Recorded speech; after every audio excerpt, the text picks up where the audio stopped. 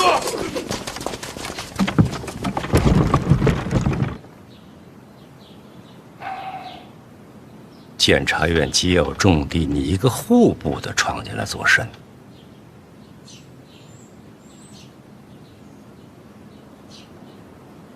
收了吧。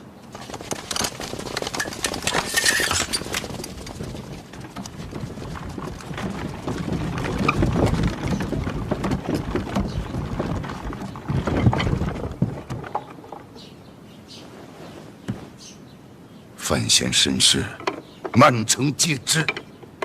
我知道，你知道有什么用？如何收场？还有，这消息一夜之间传遍京都，动作之快，匪夷所思。得查，除了监察院，还有谁能做到这？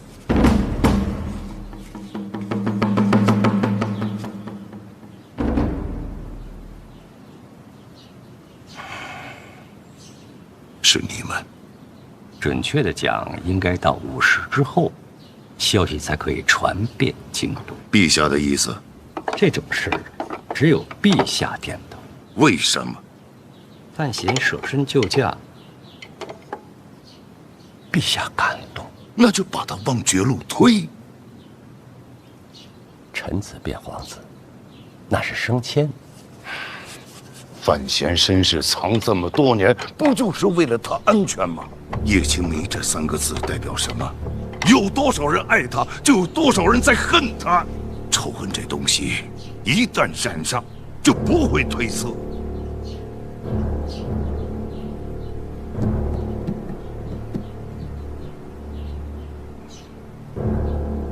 我知道。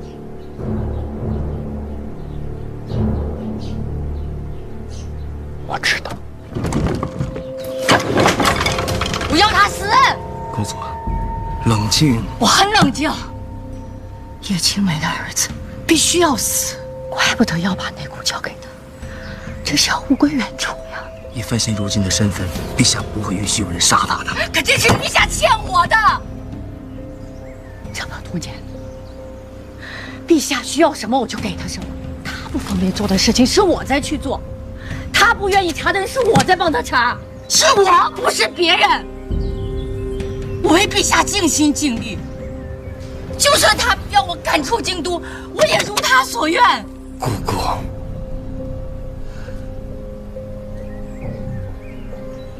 这还没有完。就算我人不在京都，我依旧是陛下手中的利刃。他想飞翔，我就要袁宏道配合他。飞翔不是姑姑的意思。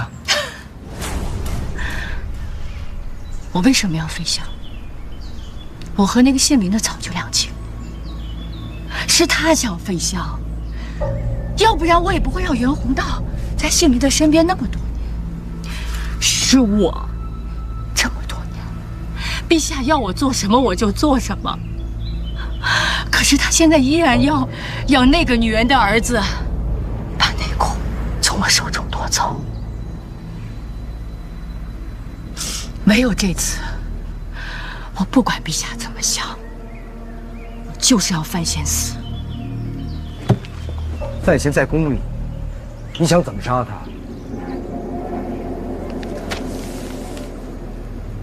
是我的广信公吗？是啊。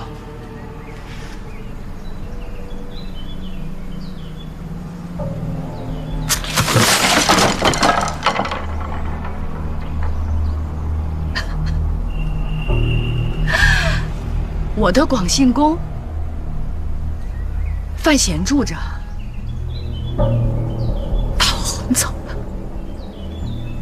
他却住了进去。等等，等等。其实换个角度想，以范闲现在的身份，最慌的应该是太子。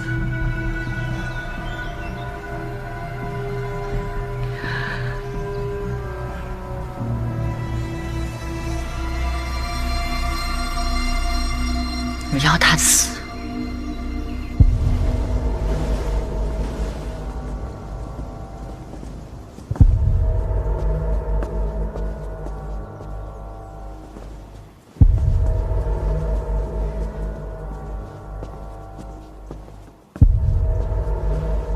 禀告殿下，皇后驾到。你们这帮蠢货，为何不早禀报？是我不让他们声张，怎么不欢迎我来看你吗？母后，儿臣恭迎母后。都下去吧。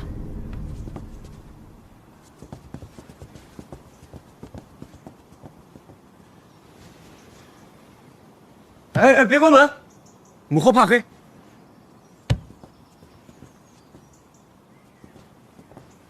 母后许久未出寝宫，是不是这次慌了？范闲的事儿你听说了吗？我正要去找您呢。范闲掌控内库，又入主监察院，他现在的权势地位更胜李承泽。如若传闻是真，你怎能安心？先不说是真是假，即便是真也没什么呀。我跟二哥争，是因为二哥在抢他不该抢的东西。若范闲也是皇子，他姓范，即便全天下的人都知道他是我兄弟，他只要姓范，他就没有权利跟我争。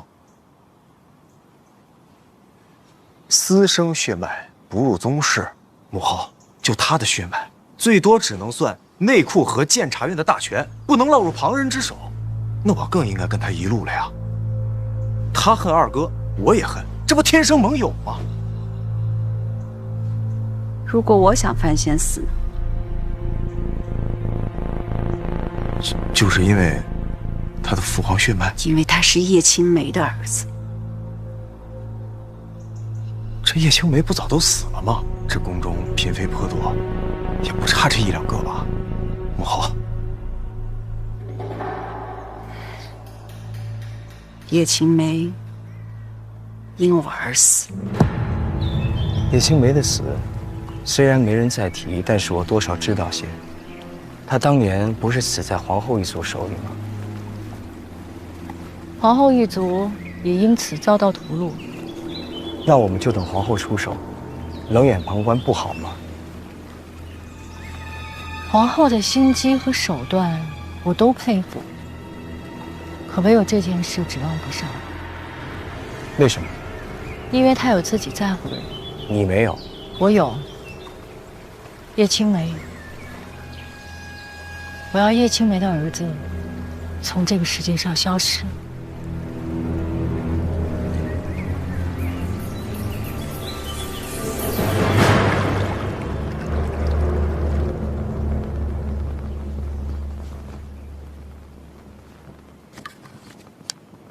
也就是说，杀叶青梅是您的族人所为，并非您亲自杀她。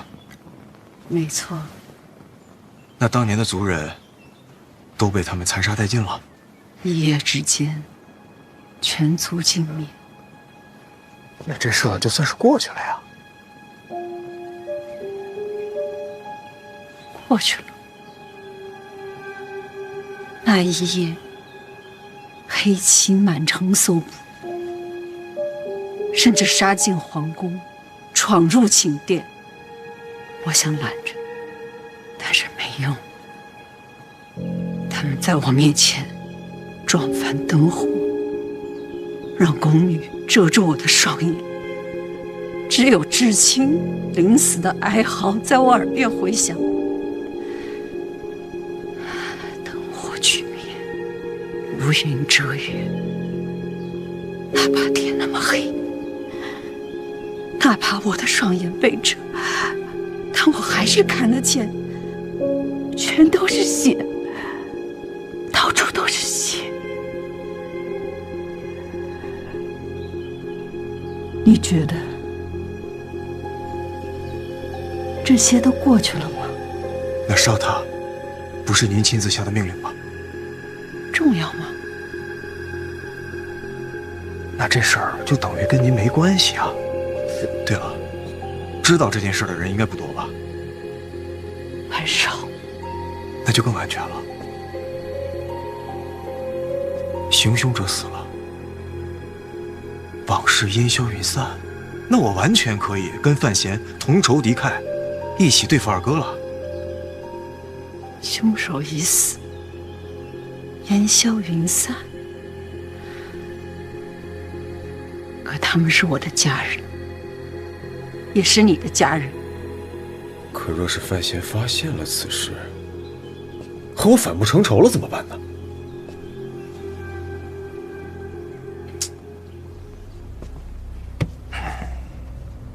这怎么办呀？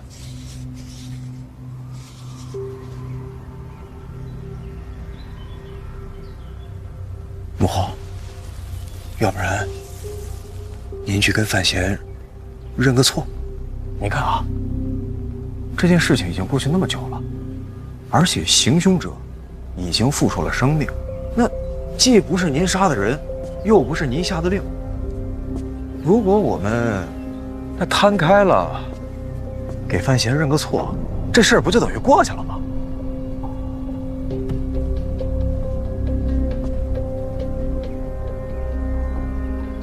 你说什么？你让我给他认错？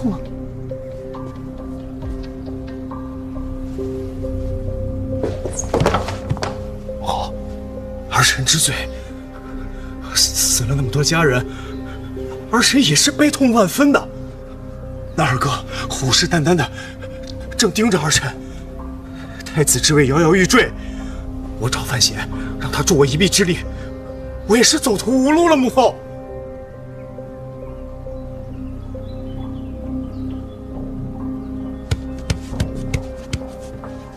母后，你相信我，有朝一日，如果真的到了那天，我一定会亲手杀了范闲的，为咱们家人报仇。不是您从小教育我，说成大事者必须忍字当先吗？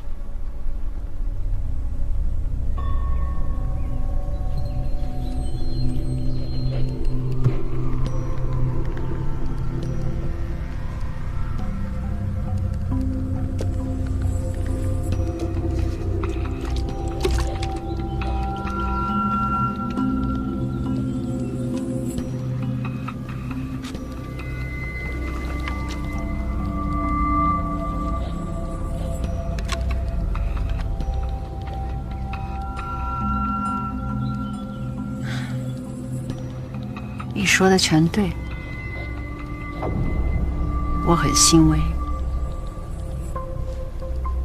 原来你才是最像他的那一个。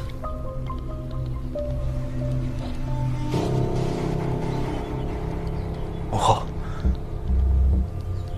儿臣这些话也只能讲与您听，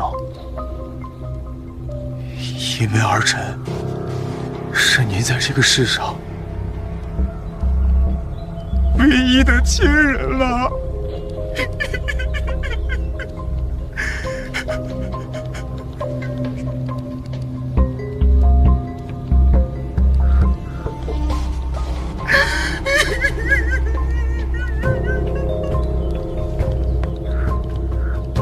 好，你想要的都如你愿。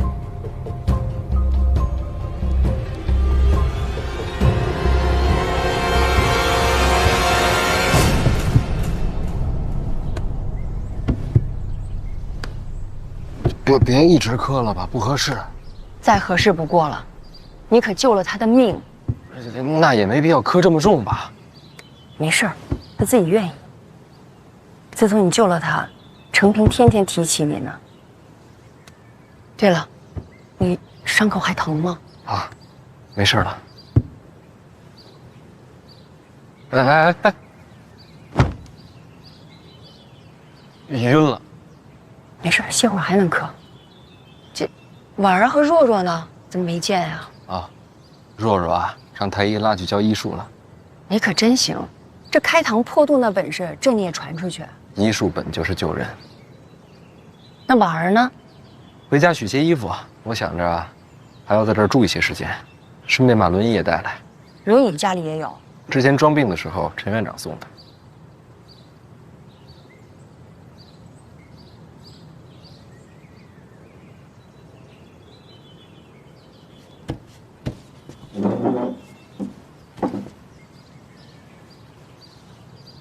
传闻是真的？我不知道。若是真的，那程平跟你的关系就更近了一些。我真不知道。我想让程平拜你为师。要不等他醒了，问问他自个儿的意思。该喝药了。哎，没事，这事我能做主。啊。要不还是现在喝了吧。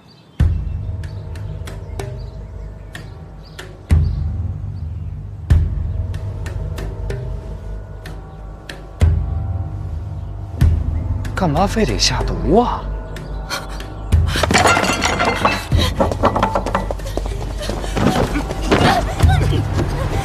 放开我！放开！小关大人，放过我！这宫里怎么还能下毒呢？这……小关大人！哎！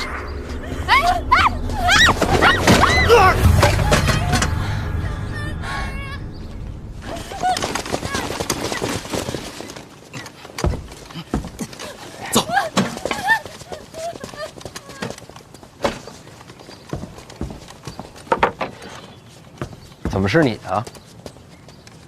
宫点被贬，我临时顶一下，你安心养伤。刺客我来打。今儿可不止这两个，动手行刺的都是在广兴宫行走多年的熟人作案。我会把广兴宫的人彻底换一遍，行刺的事情也会告知父皇，定会给你个交代。多谢。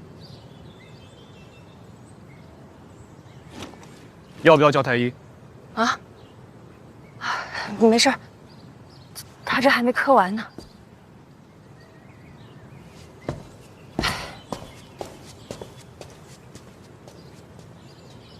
我这边的情况您也看见了，三殿下跟我走的先，会更危险。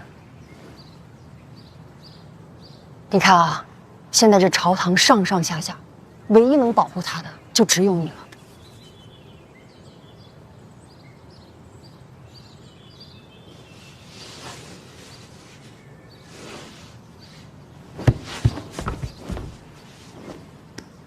不用接着磕了吧？拜师心意一定要诚，我们俩说好的，磕晕了算。刚才已经晕了，这不是醒了吗？醒了就不能算。您就不心疼自己儿子？为母则刚。再使点劲儿，我没听见响。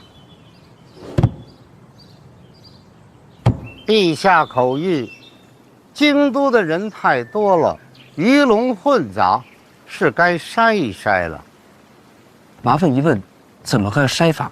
请二殿下仔仔细细查一查府内上下是否有不该在京的人，若有，便立刻遣送离京。那还用筛吗？直接点我的名儿不就得了？公公放心，我一定认真筛查。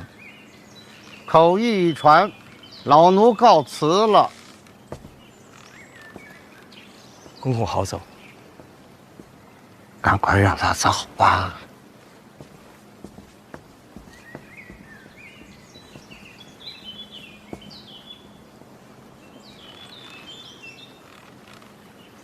姑姑，杀范闲可不是儿戏啊！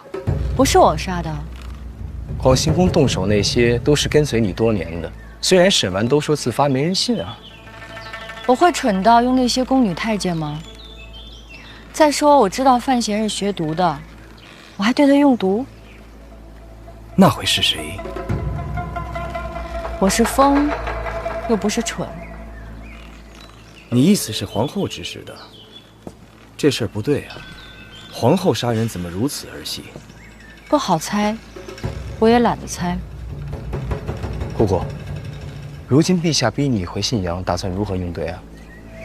范闲要接手内库，必须要掌控3大坊，他一定会去江南。京都不好动手，可江南是个好地方。也不好说，虽然没了武功，身边护卫也不会少。叶流云在江南，怎么？大宗师会帮姑姑杀人？你猜？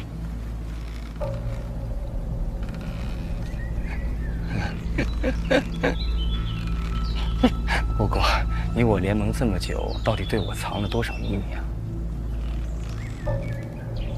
姑姑这是打算亲自去江南等范闲？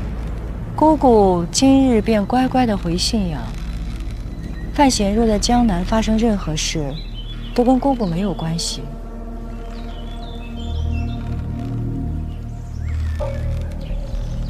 你好自为之吧，我今日便离京。那就不送了。我也再试试，如果能够在京都杀范闲，就不辛苦姑姑了。怎么杀？你要进宫？我也不蠢。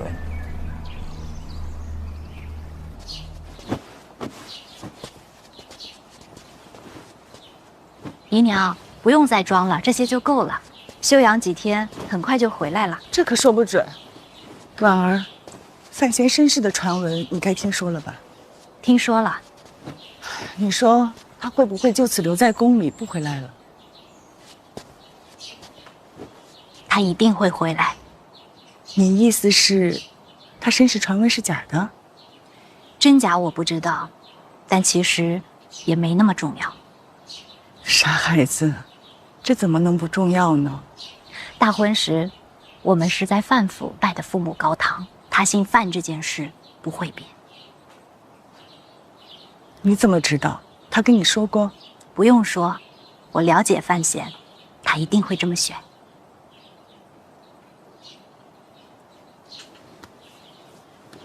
这孩子运气真好，能娶到你。是我运气好，才能遇见他。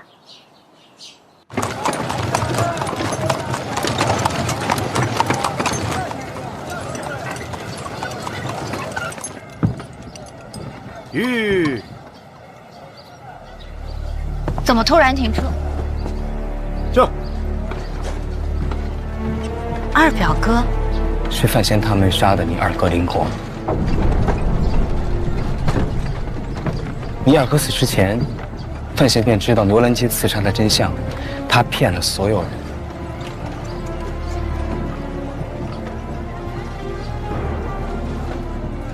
请下车。灵儿也知道。你若不信，可以叫灵儿来当面对质，便知真假。你何时知道的消息？有段时间了。大婚之前你却不说。受人之托，况且那时候说没有任何用。你只不过是想借刀杀人罢了。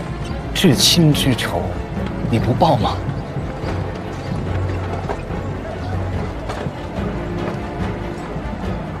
婉儿，你忘了吗？你姓林。停车！吁！这。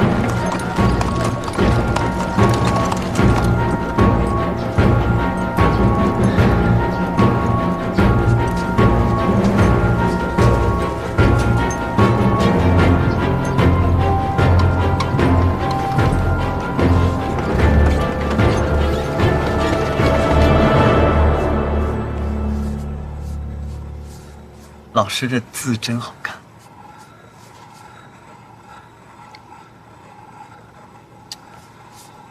倒也不用硬夸。哦，谨遵老师教诲。不用这么多礼数。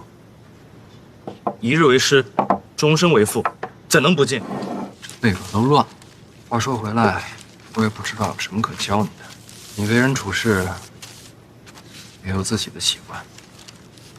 我娘说了，从今以后，老师说什么我就做什么，绝无二话。那辛苦你，这封信帮我送到监察院。我去，不让我去。我听说监察院一天到晚血流成河，是真的吗？怕就还回。不，我听老师的。到了监察院啊，跟他们说，这封信寄往北齐。给北齐哪一位？海棠朵朵。老师，我懂了。你懂什么了？我一定好好保护这封信。你是不是误会什么？我现在就去。不用，这么晚了，明天再说。老师，我先走了，您放心，一定完成嘱托。去。师母晚了，我先告辞了。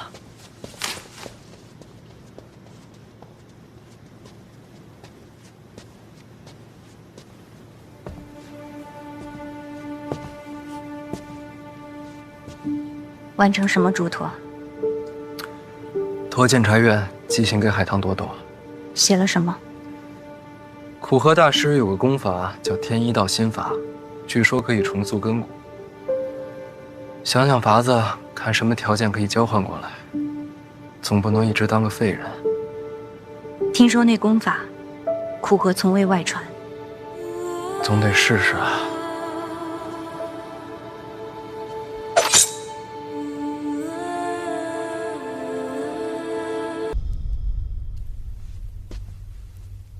你刀不要藏在袖子里，容易伤到手。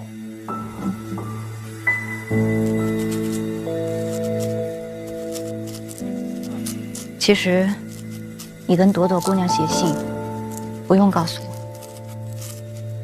但是你问我了，我就得说呀。是吗？我答应过你的，绝不骗你。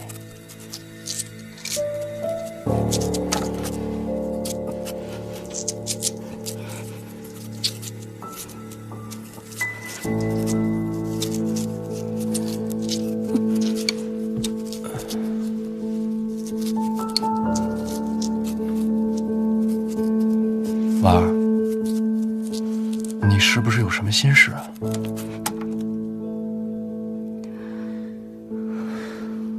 我二哥遇害前，你是不是早就知道是他策划的牛栏街刺杀？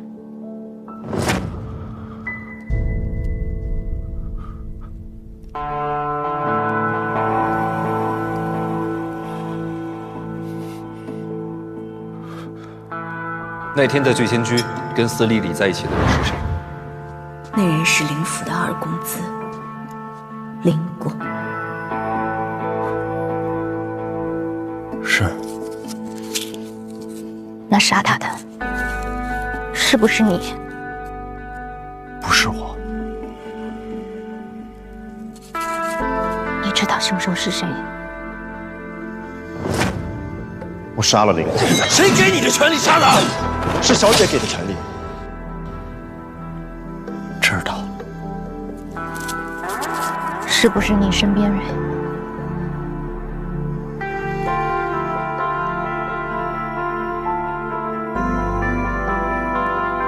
是。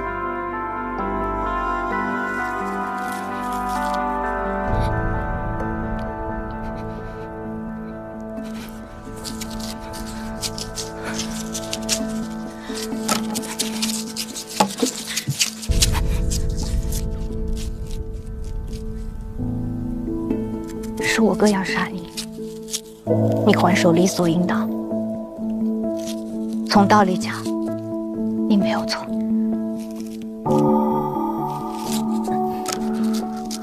可是活在这个世上，不是只有道理就够了。那是我哥，我从小染病，没法出门，是他一次次进宫来陪我，想着法儿的哄我高兴。你明白吗？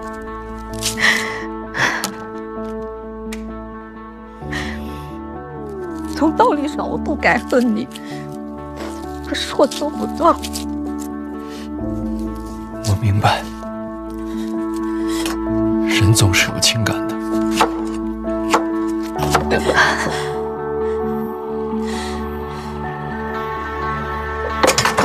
为什么不骗我？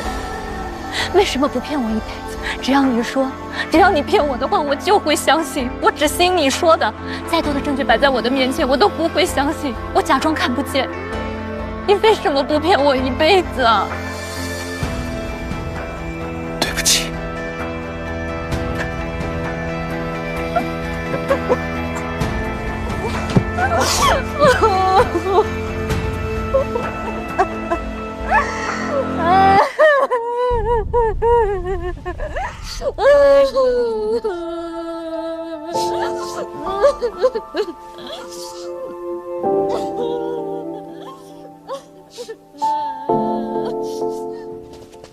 皇后殿下，哎呀，您慢一点，这不合规矩啊！您让我也是，真是皇后殿下，让我通报一下再去好吗？您听我说，我怎么也得去报告一下你再进呐，您说是不是啊？好。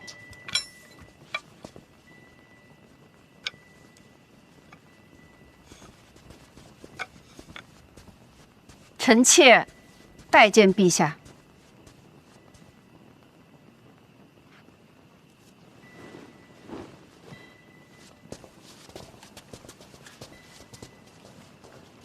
难得一见啊！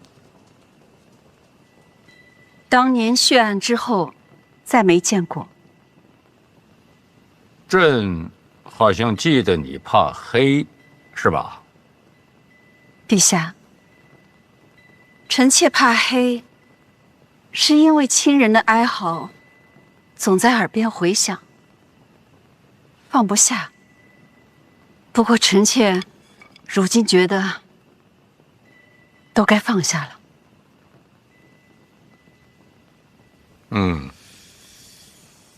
陛下，臣妾是来认罪的，何罪之有啊？悖逆不道。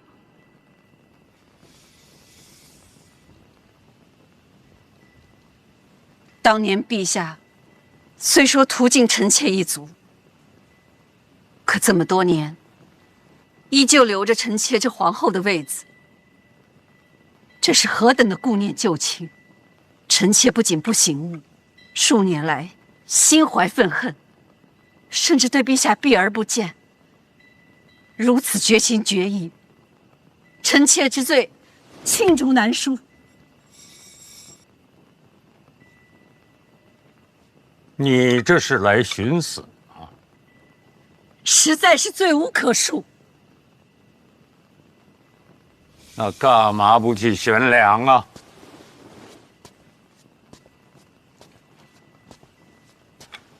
陛下，万万不可！臣妾如今还是皇后，若悬梁自尽，未来史书上难免生出嫌笔。但凡有损陛下声名，臣妾就算万死，也难辞其咎。还请陛下先夺去臣妾皇后之位，再下旨论罪。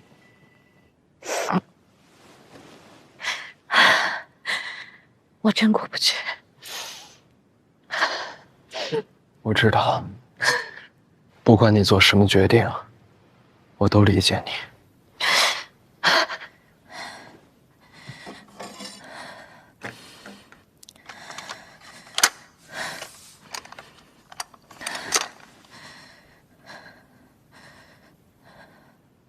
但是我不能对你动手，我欠你的。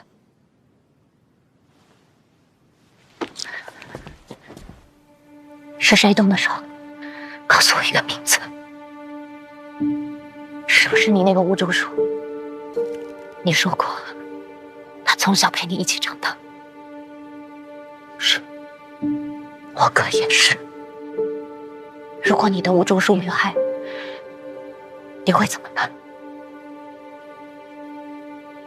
我会发疯，会复仇。我也一样。最后一个问题，他动手时，是不是你发出的命令？差不多。差不多。当时吴竹叔没在我身边，我是想要自己动手的。我人都已经出了京都了，我只是晚了一步。不在身边，那就是他自行出手。不是他，是我起了杀心。不一样。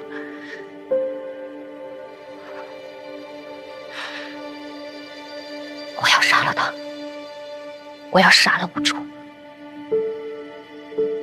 吴竹叔跟苦荷交过手，他的身手与大宗师无异。我知道。你恐怕伤不了他。我也知道，但是能不能，不代表该不该。婉儿，我不会让吴竹叔伤害你，同样，我也不希望你伤害他。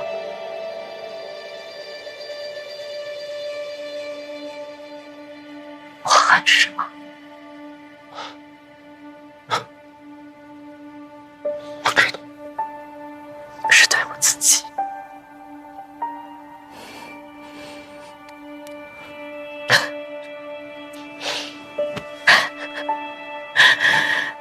我都不敢相信，刚才你说不是你下命令让他出手时，我竟然松了一口气。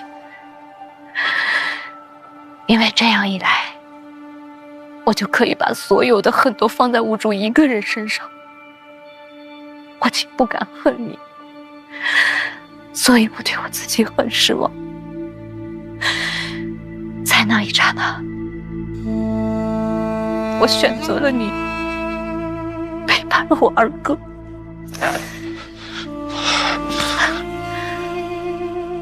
我要杀吴竹，是我跟他的事儿，与你无关。